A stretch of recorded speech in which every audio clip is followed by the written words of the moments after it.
ಮಸಾಲೆ ಸಕ್ಕತ್ತಾಗಿದೆ ಮಸಾಲೆ. ಇವತ್ತು ನಮ್ಮನೆಯಲ್ಲಿ ಹೆಣಗಾಯಿ ಯಾವ ಥರ ಮಾಡ್ತಾರೆ, ಹೆಣಗಾಯಿ ಓಕೆ, ಬದನೆಕಾಯಿ ಹೆಣಗಾಯಿ ಯಾವ ಥರ ಮಾಡ್ತಾರೆ ಅಂತ ರೆಸಿಪಿ ತೋರಿಸ್ತಾ ಇದ್ದೀವಿ. ಒಬ್ಬರೊಬ್ಬರ ಮನೇಲಿ ಒಂದೊಂದು ಥರ ಮಾಡ್ತಾರೆ, ಸ್ಪೆಷಲಿ ಉತ್ತರ ಕರ್ನಾಟಕದವರು ಫುಲ್ ಡಿಫ್ರೆಂಟಾಗಿ ಮಾಡ್ತಾರೆ.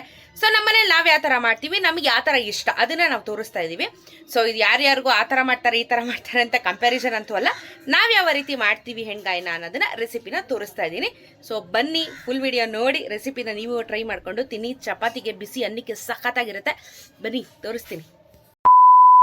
ಇವತ್ತು ನಮ್ಮ ಮನೆಯಲ್ಲಿ ನನ್ನ ಫೇವ್ರೇಟ್ ರೆಸಿಪಿ ಹೆಣಗಾಯಿ ಮಾಡ್ತಾ ಇದ್ದಾರೆ. ಇದಕ್ಕೆ ಗುಂಡು ಬದನೆಕಾಯಿ ಮೊನ್ನೆ ತೊಗೊಂಡು ಬಂದೆ ನಾನು. ಅದಕ್ಕೆ ನನಗೆ ಇದು ಮಾಡೋಕ್ಕೆ ನಂಗೆ ತಿನ್ನೋಕೆ ಆಸೆ ಆಯಿತು, ಅದಕ್ಕೆ ಗುಂಡು ಬದನೆಕಾಯಿ ತೊಗೊಂಬಂದೆ.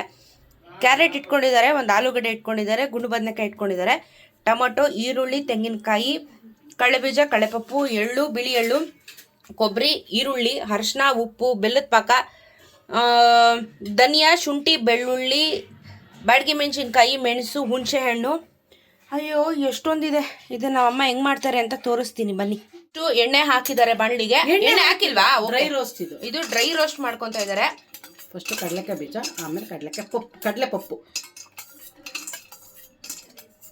ಡ್ರೈ ರೋಸ್ಟ್ ರುಬ್ಕೊಳಕ್ಕಿದೆ, ಅದಕ್ಕೆ ಪುಡಿ ಮಾಡ್ಕೊಳ್ಳೋದು, ರುಬ್ಬೋದಲ್ಲ.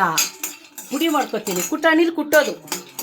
ಕುಟ್ಟುಮ ಅಂತ ಕುಟ್ಟೋದು. ಅದನ್ನು ತರಿಯಾಗಿ ಕುಟ್ಕೊಳ್ಳೋದು.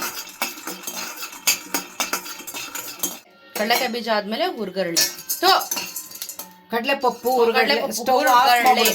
ಹುರ್ಗಡ್ಲೆ. ಯಾಕೆ ಟಂಕು ಇಷ್ಟ ಆಯ್ತಾ ಇಲ್ಲ ನನಗೆ. ಸ್ಟವ್ ಆಫ್ ಮಾಡಿದ್ದೀನಿ, ಯಾಕಂದ್ರೆ ಬೇಗ ಸೀತ್ಕೊಂಡ್ಬಿಡುತ್ತೆ ಹುರ್ಗಡ್ಲೆ. ಹಾಗಾಗಿ ಸ್ಟವ್ ಆಫ್ ಮಾಡಿ ಬೆಚ್ಚಗೆ ಹುರ್ಕೊಂಡು ಇದನ್ನ ಶಿಫ್ಟ್ ಮಾಡ್ಕೊಳ್ತೀನಿ ಬೇರೆ ಕಡೆ. ಹಾಕೊಂಡು ಇವಾಗ ಕುಟ್ತಾರೆ. ಬಾಣ್ಲಿ ಬಿಸಿ ಇದೆಯಲ್ಲ, ಅದಕ್ಕೆ ಬಿಳಿ ಎಳ್ಳ ಹಂಗೆ ಹಾಕ್ಬಿಟ್ರು. ಡ್ರೈ ರೋಸ್ಟ್ ಆಗೋಗ್ಬಿಟ್ಟು ಎತ್ತಿಟ್ಕೋತೀನಿ ನೋಡಿ. ಬಾಣ್ಲಿ ಬಿಸಿ ಇದೆ, ಅದರಲ್ಲೇ ಅದು ರೋಸ್ಟ್ ಆದರೆ ಸಾಕು. ಸ್ಟವ್ ಇದು ಆನ್ ಮಾಡಬಾರ್ದು ಇದನ್ನು, ಯಾಕಂದರೆ ತುಂಬ ಸೀದೋಗ್ಬಿಡುತ್ತೆ. ಆಮೇಲೆ ನೋಡಿ, ಗೋಲ್ಡನ್ ಬ್ರೌನ್ ಆದರೆ ಗೋಲ್ಡನ್ ಬಂಗಾರದ ಬಣ್ಣ ಆಗಿದೆ. ಇದು ಎತ್ತಿಟ್ಕೋತೀನಿ. ಇಲ್ಲಿ ಕುಟ್ಕೊಂಡಿದ್ದಾರೆ ಅರ್ಧಂಬರ್ಧ ಅಷ್ಟೇ, ಒಂದು ಮುಕ್ಕಾಲು ಭಾಗ ಅಷ್ಟೇ. ಇಲ್ಲಿ ಬರೀ ಬಿಸಿ ಮಾಡಿ ಎತ್ತಿಟ್ಕೋತೀನಿ. ಈಗ ರುಬ್ಕೊಳ್ಳೋಕ್ಕೆ ಎಣ್ಣೆ, ಒಂದು ಸ್ಪೂನ್ ಎಣ್ಣೆ ಸಾಕು. ಬ್ಯಾಡಗಿ ಮೆಣಸಿನ್ಕಾಯಿ, ಒಂದು ಖಾರ ಮೆಣಸಿನ್ಕಾಯಿ, ಪೆಪ್ಪರು ಅರ್ಧ ಸ್ಪೂನು, ಇದು ಮೆಣಸುಕಾಳು, ಹುಣಸೆಹಣ್ಣು, 2 ಬೆಳ್ಳುಳ್ಳಿ, 1 ಇಂಚು ಶುಂಠಿ, ಧನಿಯಾ. ಇಷ್ಟು ಧನಿಯಾ 1 ಸ್ಪೂನ್. ಅದು ಹೌದು. ಓಕೆ, ಇಷ್ಟನ್ನು ಎಣ್ಣೆಯಲ್ಲಿ ಇವಾಗ ಫ್ರೈ ಮಾಡ್ಕೋಬೇಕು. ಫ್ರೈ ಮಾಡೋ ಟೈಮ್ನಲ್ಲಿ ಯಾವಾಗಲೂ ಸಿಮ್ಮಲ್ಲಿ ಇಟ್ಕೋಬೇಕು, ಜೋರಾಗಿ ಉರಿ ಮಾಡಬಾರ್ದು ಫ್ಲೇಮ್ನ. ಬಿಸಿ ಆದಮೇಲೆ ನೆಕ್ಸ್ಟು 1 ಇಂಚು ಅಂದರೆ 1 ಅಂಗೈ ಅಷ್ಟಾಗಲ ತೆಂಗಿನಕಾಯಿ, 2 ಟೊಮೊಟೊ, 1 ಈರುಳ್ಳಿ. ಓಕೆ, ಎಲ್ಲನೂ ಒಟ್ಟಿಗೆ ಹಾಕೋತಾ ಇದ್ದೀನಿ. ತೆಂಗಿನಕಾಯಿನೂ ಸೇರಿಸಿ ಹಾಕೋತಾ ಇದ್ದೀನಿ.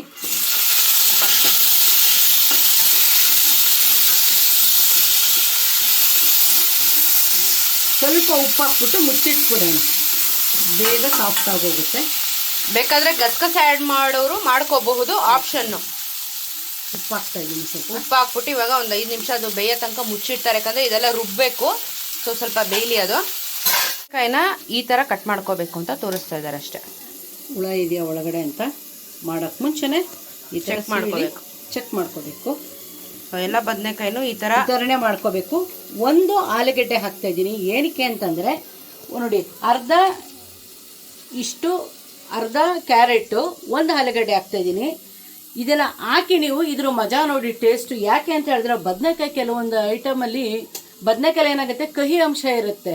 ಹಾಗಾಗಿ ಇದು ಅದನ್ನು ಅಬ್ಸರ್ವ್ ಮಾಡಿ ಚೆನ್ನಾಗಿ ತೊಗೊಂಡು ಬರುತ್ತೆ ಗ್ರೇವಿ ಮಾಡೋದಕ್ಕೆ, ಎಣ್ಣೆಗಾಯಿ ಮಾಡೋದಕ್ಕೆ. ಹಾಗಾಗಿ 1 ಬದನೆಕಾಯಿ, 1 ಕ್ಯಾರೆಟ್ ಕಂಪಲ್ಸರಿ, 1 ಆಲೂಗಡ್ಡೆ, 1 ಆಲೂಗಡ್ಡೆ, 1 ಕ್ಯಾರೆಟ್ ಕಂಪಲ್ಸರಿ ಹಾಕಬೇಕು. ರುಚಿನ ತುಂಬ ಚೆನ್ನಾಗಿ ಕೊಡುತ್ತೆ. ಕಹಿ ಅಂಶ ಇದ್ರು ಬದನೆಕಾಯಿನಲ್ಲಿ ತೆಗೆದು ಬಿಡುತ್ತೆ ಇದು. ಆಮೇಲೆ ಗಂಟ್ಲು ಕಟ್ತಾ ಬರುತ್ತೆ. ನನಗೆ ಆಕ್ಚುಲಿ ಬದನೆಕಾಯಿ ಗಂಟ್ಲು ಕಟ್ತಾ ಬರುತ್ತೆ. ಸೊ ಇದು ಬ್ಯಾಲೆನ್ಸ್ ಆಗುತ್ತೆ, ಇದು ಬ್ಯಾಲೆನ್ಸ್ ಮಾಡುತ್ತೆ. ಅದು ನಿಮ್ಮ ಚಾಯ್ಸು, ಬೇಡ ಅಂದರೆ ಸ್ಕಿಪ್ ಮಾಡಿ. ನಮ್ಮನೇಲಿ ನಾವು ಮಾಡೋದನ್ನ ತೋರಿಸ್ತಾರೆ ಅದು, ಬಟ್ ಹಾಕಿದ್ರೆ ತುಂಬ ಚೆನ್ನಾಗಿರುತ್ತೆ. ಸೊ ಇವಾಗ ಇದನ್ನು ಒಂದೇ ನೋಡಿ, ಈ ಥರನೇ ಹಿಂಗೆ ಬದನೆಕಾಯಿ ಥರನೇ ರೆಡಿ ಮಾಡ್ಕೊಂಡು ಇಟ್ಕೊಂಡಿದ್ದೀನಿ. ಎಲ್ಲನೂ ಇದೇ ರೀತಿಯೇ ಮಾಡೋದು. ಸ್ವಲ್ಪ ಕೆಳಗೆ ಮಾಡು, ಕೆಳಗೆ ತೋರಿಸು ಈ ಕಡೆ ಅಷ್ಟೇ.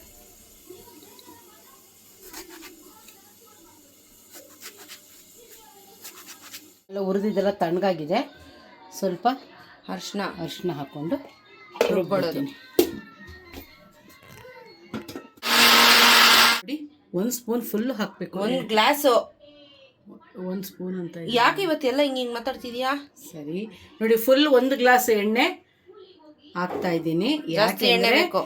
ಎಣ್ಣೆಲೇನೆ ಬದನೆಕಾಯಿನ ಬೇಯಿಸೋದು, ತರಕಾರಿನ. ಹಾಗಾಗಿ ಜಾಸ್ತಿ 1 ಗ್ಲಾಸ್ ಹಾಕಿದ್ದೀನಿ. ಅಂದರೆ 2 ಸೌಟು ಬರುತ್ತೆ ಇದರಲ್ಲಿ. ಕಾದಿದ ತಕ್ಷಣ ಸಾಸಿವೆ. ಪ್ರೊಸೀಜರ್ ಜಾಸ್ತಿ ಇದು, ಬಟ್ ರುಚಿ ಹಂಗೆ ಸಕದ ಇರುತ್ತೆ. ನಮ್ಮಮ್ಮ ಎಣ್ಗಾಯಿ ಮಾಡು ಅಂದರೆ ಎಣ್ಗಾಯಿ ಮಾಡೋಷ್ಟು ನಾನು ಹಣ್ಗಾಯಿ ಹೋಗ್ತೀನಿ ಅನ್ನೋರು. ಅಷ್ಟು ಪ್ರೊಸೀಜರ್ ಜಾಸ್ತಿ ಅಂತ ಮಾಡಲ್ಲ ಅನ್ನೋರು. ಆಮೇಲೆ ನಾವೇ ಕಲ್ತ್ಕೊಂಡ್ಬಿಟ್ವಿ. ಮಾಡಮಂದ್ರೆ ಯಾರೇ ಅಷ್ಟೊತ್ತು ಕೂತ್ಕೊಂಡು ಮಾಡ್ತಾರೋ ಅಷ್ಟೊಂದು ಹಾಕಿ ಮಾಡಬೇಕು ಅನ್ನೋರು. ಕೊನೆಗೆ ನಮ್ಮಮ್ಮ ಉಪ್ಪು ಖಾರ ಹಾಕ್ಕೊಂಡು ಬದನೆಕಾಯಿಗೆ ವಾಂಗಿಬಾತ್ ಪುಡಿ ಹಾಕ್ಬಿಟ್ಟು ಎಣ್ಗಾಯಿ ಅಂತ ಮಾಡೋರು. ಯಾರು ಮಾಡ್ತಾರೆ ಇವೆಲ್ಲ? ನಾವು ಮಾಡಿಕೊಟ್ರೆ ಚೆನ್ನಾಗಿ ಇಷ್ಟಪಟ್ಟು ತಿನ್ನೋರು. ಚಪಾತಿಗೆ ಅನ್ನಕ್ಕೆಲ್ಲನೂ ಅದೇ ಹೆಣ್ಗಾಯಿ ಮಾಡೋಷ್ಟು ಹಣ್ಗಾಯಿ ಆಗೋಗಿರ್ತೀವಿ ಅಂತ. ಅದು ನಿಜ ಮಾತು. ತುಂಬ ಪ್ರೊಸೀಜರ್ ಜಾಸ್ತಿ. ಸಾಸಿವೆ ರೆಡಿ.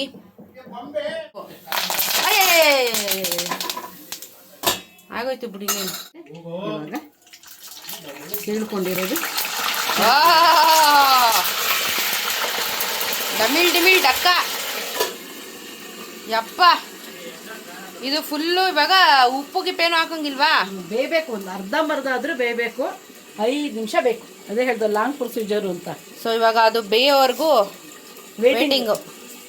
ಬೆಂದಿದೆ, ಕಲರ್ ಚೇಂಜ್ ಆಯಿತು. ಇವಾಗ ಉಪ್ಪು ಹಾಕೋದಾ? ಅದ್ರೊಳಗಡೆ ಮಸಾಲೆ ತುಂಬ್ತಾರಲ್ಲ, ಆ ಥರ ಏನು ಮಾಡಲ್ವ ನೀನು? ಇದನ್ನೇ ಇದು ರಫ್ ಆಗಿ ಅಂದರೆ ನೀರು ಹಾಕ್ದೇನೆ ರುಬ್ಬಿಟ್ಟು ಇದ್ರೊಳಗಡೆ ಫಿಲಪ್ ಮಾಡಿಬಿಟ್ಟು ಅದನ್ನೇ ಸ್ವಲ್ಪ ನೀರು ಹಾಕ್ಬಿಟ್ಟು ರುಬ್ಬಿಟ್ಟು ಗ್ರೇವಿಗೆ ಹಾಕ್ತಾರೆ ಅಷ್ಟೇ. ಪುಡಿನೇ ಇದ್ರೊಳಗೆ ಹುರ್ಕೋದು. ಹೌದು, ನಾವು ಗ್ರೇವಿ ಮಾಡ್ಕೊಂಡು ಒಂದೇ ಸತಿ ಉಯ್ತೀವಿ ಅಷ್ಟೇ. ಎಲ್ಲ ಸೇರುತ್ತೆ ಕಣಪ್ಪ ಮಸಾಲೆ. ನೋಡಿ ಏನಕ್ಕೆ ನಾವು ಈ ಥರ ಓಪನ್ ಮಾಡೋದು ಹೇಳು? ಮಸಾಲೆ ಒಳಗಡೆ ಹೋಗಲಿ ಅಂತ. ಇವಾಗ ರುಬ್ಬಿರೋದನ್ನ ಹಾಕೋತಾ ಇದ್ದೀನಿ.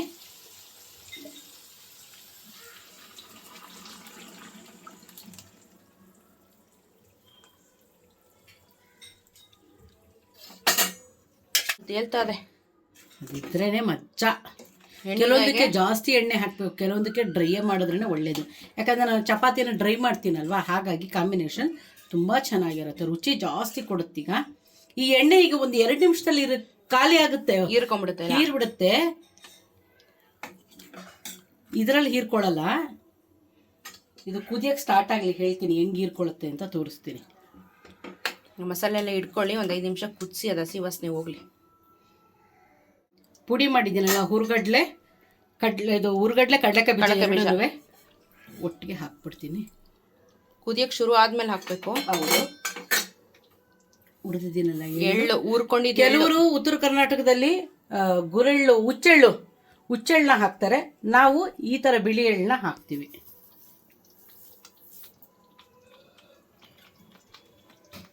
ಎಳ್ಳು ಹೀಟು, ಬದನೆಕಾಯಿ ಹೀಟು, ಅದಕ್ಕೆ ಅದನ್ನು ಹಾಕೋದು. ಬಾಡಿ ಟೆಂಪರೇಚರು ಕೂಲ್ ಆಗುತ್ತೆ ಇವಾಗ. So balance. ಹೌದು ಹೌದು. ಈಗ ಸಿಮ್ಮಲ್ಲಿಟ್ಟು 10 ನಿಮಿಷ ಕುದಿಸ್ಬೇಕು. ಸ್ವಲ್ಪ ಇವಾಗ ಮೇಲೆ ಉಪ್ಪು, ಬೆಲ್ಲದ ಪಾಕ 1 ಸ್ಪೂನ್ ಹಾಕೋತೀನಿ. 1 ಸ್ಪೂನ್ ಬೆಲ್ಲದ ಪಾಕ ಅಷ್ಟೇ.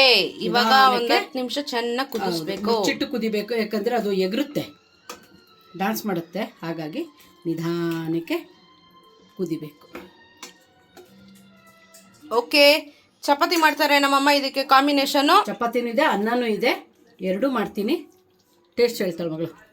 ಎಣ್ಣೆ ಜಾಸ್ತಿ ಕಾಣಿಸ್ತಾ ಇದೆ ಅಂದಲ್ಲ ನೋಡಿ, ಈಗ ಈ ಪುಡಿ ಎಲ್ಲ ಹಾಕಿದ್ಮೇಲೆ ಹೀರ್ಕೊಂಡ್ಬಿಡುತ್ತೆ ಎಣ್ಣೆನ. ಚಪಾತಿ ಮತ್ತು ಹೆಣಿಗಾಯಿ ರೆಡಿ ಆಗಿದೆ. ಹೆಣಗಾಯ ಏನೋ ಒಂದು ಗಾಯಿ. ಸೊ ಚಪಾತಿ ಹೆಣಿಗಾಯಿ ಬನ್ನಿ ತಿಂದ್ಬಿಟ್ಟು ಹೇಳ್ತೀನಿ. ನೋಡಿ ಗಾಯ್ಸ್, ನಮ್ಮಮ್ಮ ತಟ್ಟೆ ಕಾಣಲ್ಲ ಅಂತಾರೆ. ಇವಾಗ ಎಲ್ಲಗಲ್ವ ನಮಗೆ ಮಾಡ್ತೀನಿ. ಬಾ, ನೀನು ಮಾಡಬೇಡ, ನೀನು ಬೇಡ, ನಾನು ಹಿಂಗೆ ಹೇಳ್ತೀನಿ, ಬೇಡ, ನಂಗೆ ಇಷ್ಟ ಇಲ್ಲ. ನೋಡಿ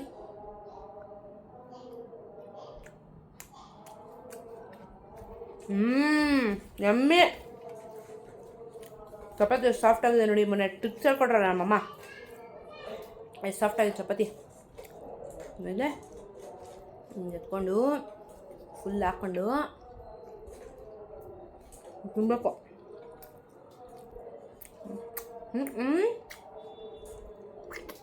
ತಿಳಿದಿದೆ ಮಸಾಲೆ.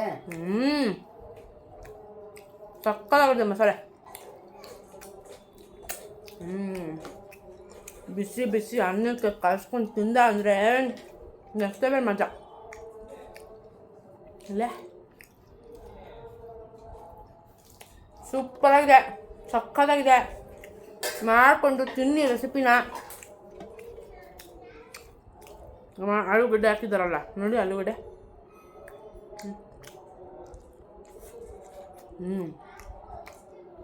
ಒಂಥರ ಮಜಾ ಕೊಡ್ತದೆ. ಸೂಪರಾಗಿದೆ. ಹಂಗೆ ಅಕ್ಕಿ ರೊಟ್ಟಿ ಏನಾದರೂ ಮಾಡೋಕ್ಕೆ ಬಂದರೆ, ಇಲ್ಲ ಜೋಳದ ರೊಟ್ಟಿ ಮಾಡೋಕ್ಕೆ ಬಂದರೆ, ದೋಸೆಗೆ ರೊಟ್ಟಿಗೆ ಎಲ್ಲದಕ್ಕೂ ತಿನ್ಬೋದು ಇದನ್ನು. ಜೋಳದ ರೊಟ್ಟಿ ಮಾಡಿದ್ರೆ ಇದು ಸಕ್ಕತ್ತಿರುತ್ತೆ.